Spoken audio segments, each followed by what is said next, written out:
여러분 안녕하세요. 10월 20일 여의도 펀드매니저TV 금일시장 전망 및 투자 전략 시작하도록 하겠습니다. 네, 아침에 눈을 떠보면 또 미국이 빠져있는 또 모습을 보게 되는 거죠. 벌써 한 3일째 보게 되는 것 같은데 오늘의 하락 이유는 일본 금리 상승.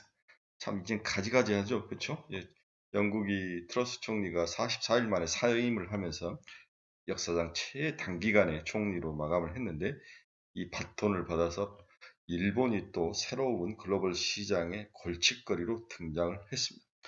일본 엔화가 32년 만인가요? 32년 만에 150엔, 오랜만에도 마이너스 30% 정도의 절하율을 보이면서 약세장을 보이면서 새로운 충격 속으로 글로벌 시장으로 몰고 갔습니다.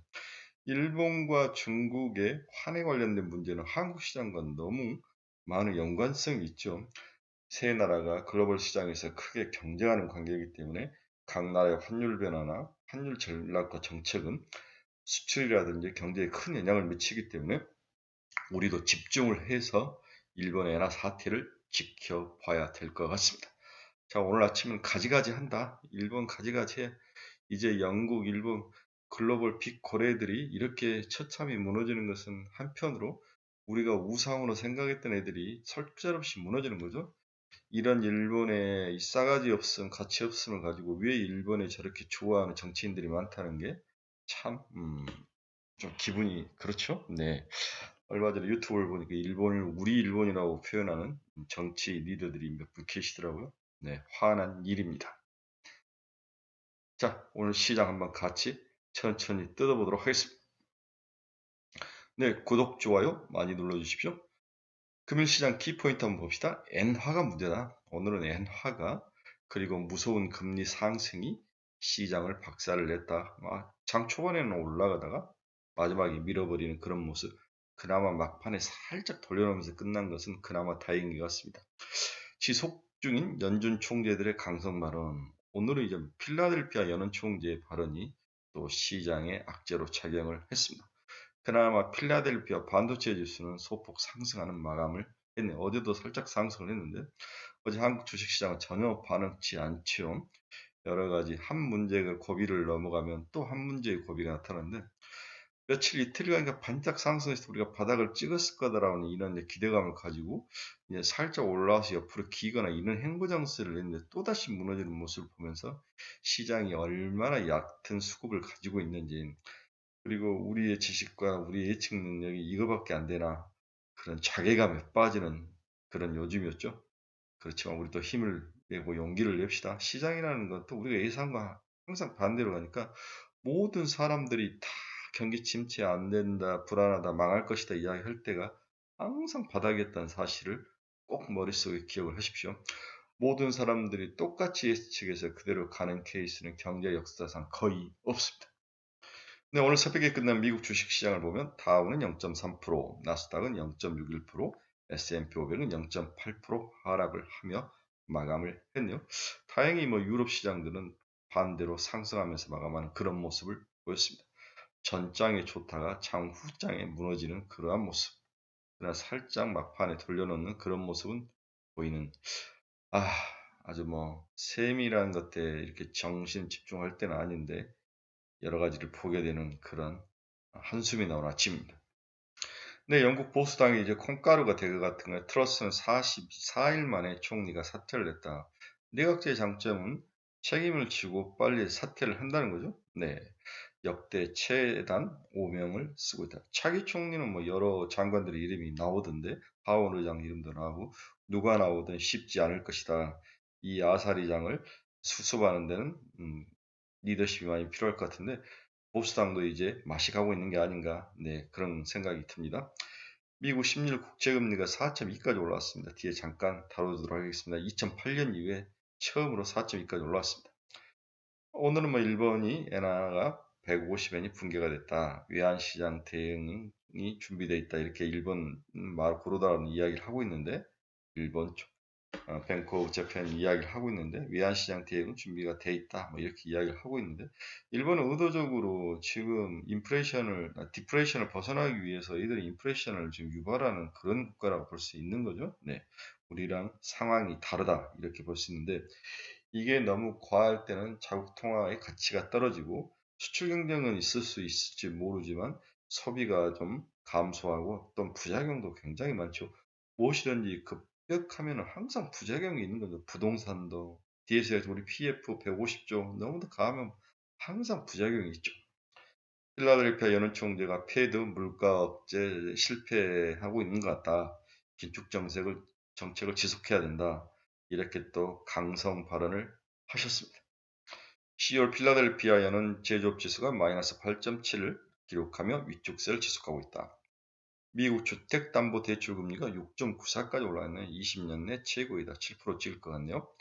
터키가 인플레가 83%임에도 불구하고 기준금리를 150bp 인하를 했다.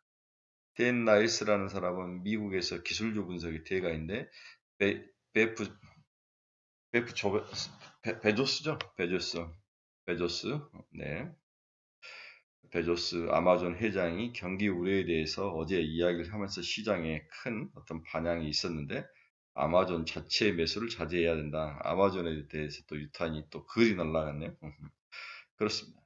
네, 베조스의 아마존 회장이 그 전날 골만삭스 회장이 글로벌 시장 침체로 갈 확률이 높다. 이 유튜브를 트윗에서 올려놨는데 이것들을 보고 댄 나일스라는 기술적 분석대가가 아마존을 사면 안 된다. 이렇게까지 또 이야기가 파급돼서 전이되는 그런 불안한 시장의 모습을 보여주고 있습니다. 어제 달러화 지수는 0.09% 살짝 하락하면서 112.88. 큰 변화는 없는 거죠. 네. 최근 YT 들어보면 올 1월 1일부터 지금까지 각 나라 주요 통화의 절하율을 보면 원 달러는 20% 절하가 됐죠. 그렇죠? 네. 달러는 반대로 20% 강세, 18.8%인 거의 20% 강세고 유로는 15% 약세, 위안화는 13% 약세, 엔화가 30% 약세의 모습을 보이죠. 온달러나 엔화에 비해서도 엔화가 위안화나 달러, 원화에 비해서도 엔화의 약세가 아주 크게 두드러지는 그런 모습을 보입니다. 머릿속이 복잡하죠. 일본 중앙은행 총재도 과연 엔화 약세가 자기들이 원하는 그러한 디플레이션에서 벗어나는 인플레이션, 인플레이션이 얘들은 필요하죠. 워낙 어, 경기 자체가 변동이 없고 활력이 없기 때문에 뭔가를 인플레이션이라도 일으키고 싶은 게 일본의 그런 생각인데 너무 과할 때 오는 역작용, 그 다음에 시장이 전체적으로 빠그러지고 글로벌 주식 시장이 침체로 갔을 때 오는 엔화 약세, 이런 것들은 평상시에 엔화 약세를 유도하는 것보다 충격과 경제에 미치는 그 사이드 이펙트, 이게 훨씬 크지 않을까. 그런 면에서 일본은 성공하기 힘든 그런 구조이다. 저는 그렇게 보는 거죠. 일본은 무엇이든지 나빠 보이고 기분이 별로입니다. 일본에 대해서. 자, 얘네가 이제 150엔까지 올라왔는데 여기서부터 이제 쭉 올라와서 30% 절하가 된 거죠. 네, 이 상황. 네, 일본 엔화가 150엔까지 올라올 거라는 건 정말 꿈에도 생각하지 못해요. 32년 만에 처음 일어난 현상이다. 과연 이러한 일본의 그 새로운 몸부림이 일본 주식시장에, 일본 경제에, 일본 사회에 어떤 영향을 미칠 것인지 한 번 더 시간이 좀 지나봐야 되나, 2, 3년 지나봐야 어떤 긍정적인 요인인지 부정적인 요인인지 한번 살펴봐야 되는데 저는 개인적으로는 굉장히 부정적으로 엔화 약세는 일본 경제를 더욱 망가뜨릴 것이다. 이렇게 예상을 하고 있습니다. 왜 그러냐면 과거에는 일본의 제품이나 이런 기술들이 글로벌 원탑이었는데 지금은 한국이나 중국이나 대만 같은 기업들이 많이 쫓아온 거죠. 그래서 일본이 가격 경쟁력으로 수출을 증가시키고 경제를 활성화시키는 그런 기본 전략에서는 동의를 하지만 이제는 다른 대안이 있기 때문에 일본이 생각만큼 그렇게 자기의 전략이 먹혀 들어갈 것 같지는 않을 것이다. 이게 이제 제 생각인 거죠. 과거와 다르게 한국과 일본과 대만이 성장을 했다. 이 사실을 일본은 모르고 있는 것 같습니다.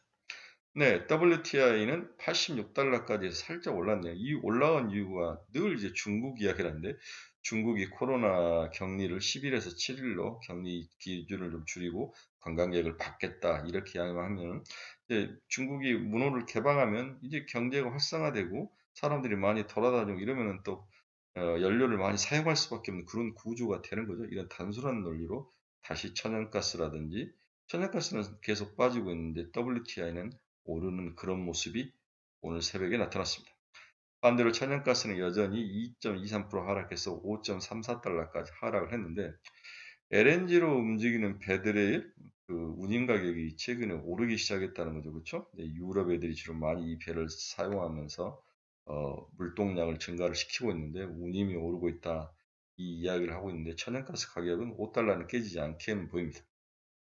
자, 어제 이제 시장을 또 들었다 놨다는 게 미국 국채금리죠. 네, 4.235까지 올랐습니다. 10bp가 상승을 했죠. 2년짜리 한번 봅시다. 4.6까지. 얘는 5%를 한번 찍을 거로 제가 이야기를 했죠. 어제 5.8bp 상승을 하며 글로벌 주식시장, 특히 미국 주식시장 하락에 주범으로 작용을 했습니다. 이게 미국 10년짜리 그래프인데요. 네, 4.239까지 올라와 있는 이러한 우상향하는 그러한 상태. 제가 봐서는 4.5까지는 일단 무조건 미국 국채 10년짜리 올라갈 거다 이 이야기를 하는데 제가 이제 며칠 전에 그 이야기를 했죠. 미국 금리가 피크를 치고 안정적으로 하락을 해야 주식시장이 바닥을 치고 올라올 것이다. 반대로 미국 금리 상승의 피크가 언제인가, 피크를 쳤는가 이 부분에 대해서 아직까지 사람들의 논쟁이 있고 다음에 금리 상승의 트렌드가 멈추고 있지 않다. 이게 이제 굉장히 시장을 불안케하는 요인 중에 하나이다. 이 이야기를 했던 기억이 납니다. 미국 주요 기업들 종가 한번 봅시다. 애플은 143달러, 0.33% 하락했네요. 테슬라는 6.65%나 하락을 하면서 207달러. 테슬라의 망가짐이 서학개미들에게 참 가슴 아픈 일이네요. 네, 저는 테슬라 뭐 200달러 무너지면 사서 250달러 정도면 또 파는 그냥 박스권 트레이딩은 괜찮아 보입니다. 200달러를 한번 무너뜨리지 않을까 그런 생각을 해봅니다. 시장에서 계속 테슬라에 대해서 안 좋은 이야기 나오죠. 너무 비싸게 트윗을 샀다. 그 다음에 앨런 머스크가 테슬라 주식을 지속적으로 팔고 있다. 뭐 이런 이야기들. 테슬라 수급에 굉장히 안 좋은 이야기. 어제는 이제 이익은 올라갔지만 판매량이 감소했다. 뭐 이런 것들 때문에 어제 2차전지, 우리나라 2차전지가 또 박살나게 터지는 그런 모습이 나타났죠. 그래서 제가 어제 그 이야기, 2차전지는 오래갈 우상향이 아니다. 잠깐 반짝고만 확률로 높다. 그 이야기를 하면서 제가 2차전지에 대해서 그렇게 긍정적으로 추천을 하진 않았던 것 같습니다. 네, 엔비디아는 1.19% 상승해서 121달러, TSMC도 0.46% 상승, 마이크론 테크놀로지도 1.16% 상승, 메타 플랫폼스는 0.89% 하락을 했네요. 네, 너블록스도 2.65% 상승, 비트코인은 19,039달러, 어제에 비해서 0.81% 하락하는데 2만 달러 회복을 못하는 거네요. 네, 계속 외신을 보면 비트코인을 파는 세력들이 굉장히 많아졌다. 지속적으로 비트코인에서 유출이 일어난다. 이 이야기가 시장에 지속적으로 흘러나오면서 수급이 좀 망가진 것 같아요. 비트코인도.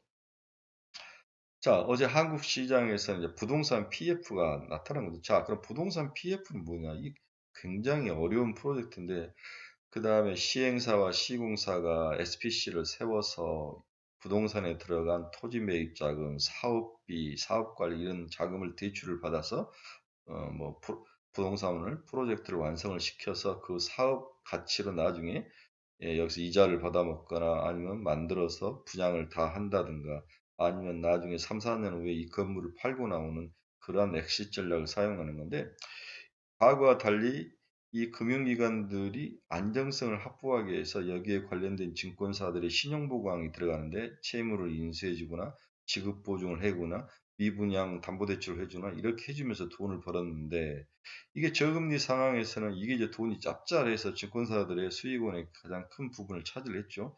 하지만 금리가 오르면서부터 이제 문제가 발생하기 시작한 거죠.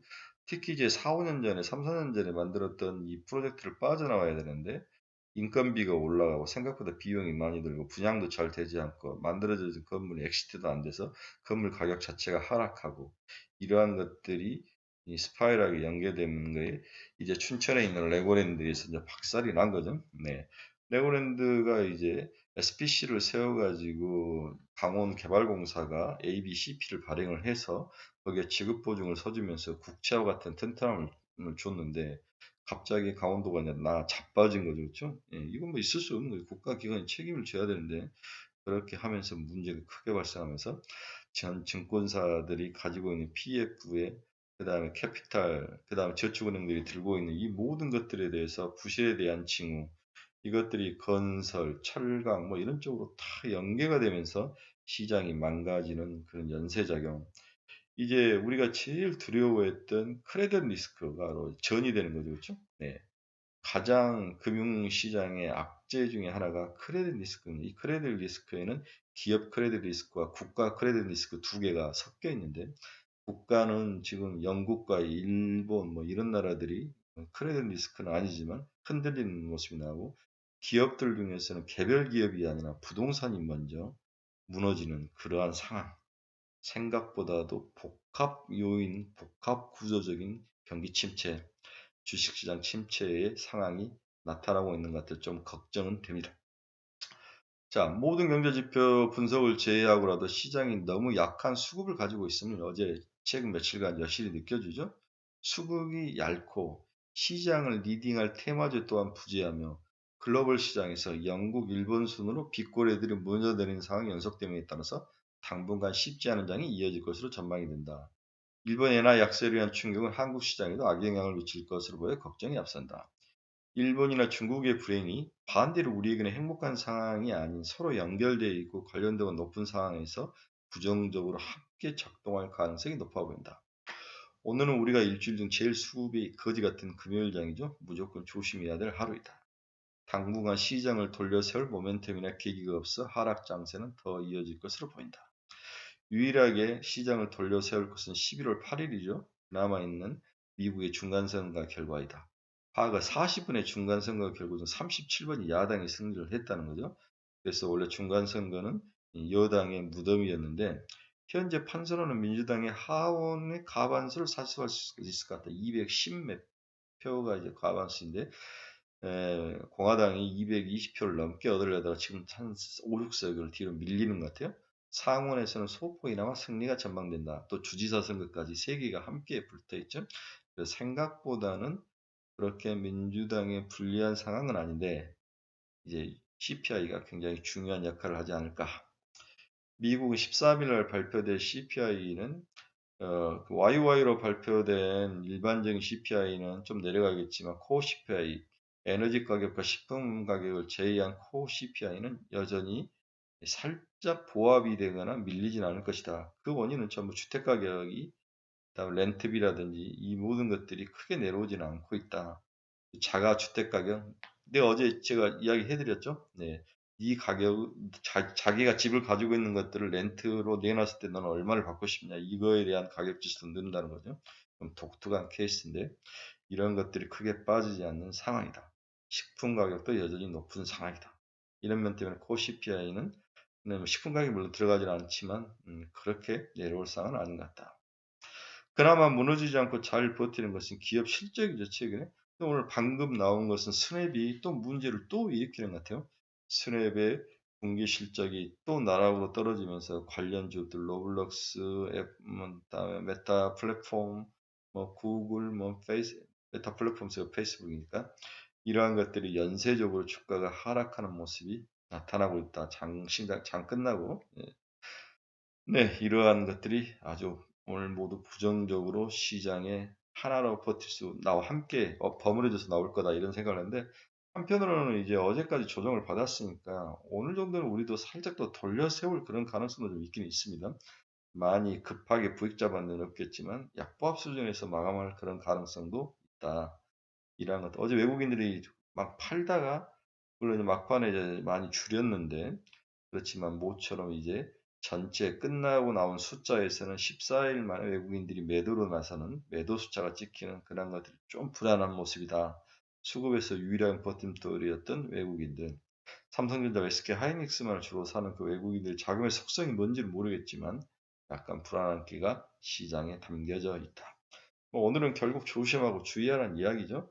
그렇지만 크게 무너질 것 같지는 않다.